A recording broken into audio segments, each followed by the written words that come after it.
Mari kita bahas secara singkat mengenai peran vital pajak dalam kehidupan bernegara. Secara garis besar, pajak memiliki 4 fungsi, namun ada 2 fungsi utama yang paling fundamental, yaitu fungsi anggaran, budgetair, dan fungsi mengatur, reguleren. 1. Fungsi anggaran, budgetair, kantong uang. Pajak berperan sebagai sumber penerimaan negara yang paling utama, seperti halnya uang kas yang dikumpulkan. Intinya, pajak adalah sumber dana untuk membiayai seluruh pengeluaran negara.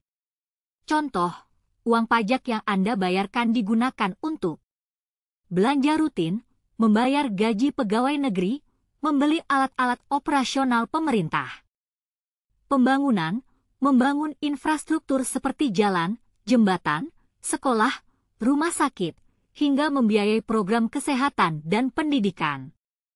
Kesimpulan, tanpa fungsi ini, negara tidak akan memiliki cukup dana untuk melaksanakan tugas-tugas rutin dan pembangunan demi kesejahteraan rakyat.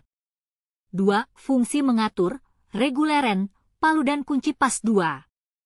Selain sebagai sumber dana, pajak juga digunakan sebagai alat bagi pemerintah untuk mengatur atau mencapai tujuan-tujuan tertentu di bidang sosial dan ekonomi.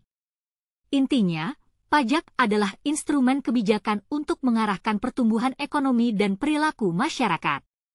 Contoh, perlindungan industri lokal, pemerintah bisa menetapkan bea masuk yang tinggi untuk produk impor tertentu agar produk dalam negeri bisa bersaing dan industri lokal terlindungi.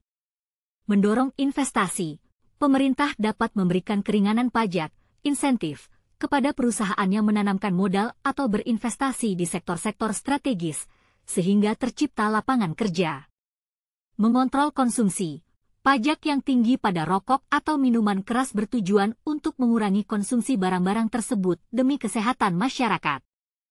Kesimpulan, fungsi ini menunjukkan bahwa pajak bukan sekadar pungutan, tetapi alat ampuh untuk menata dan mengarahkan perekonomian nasional sesuai dengan tujuan negara.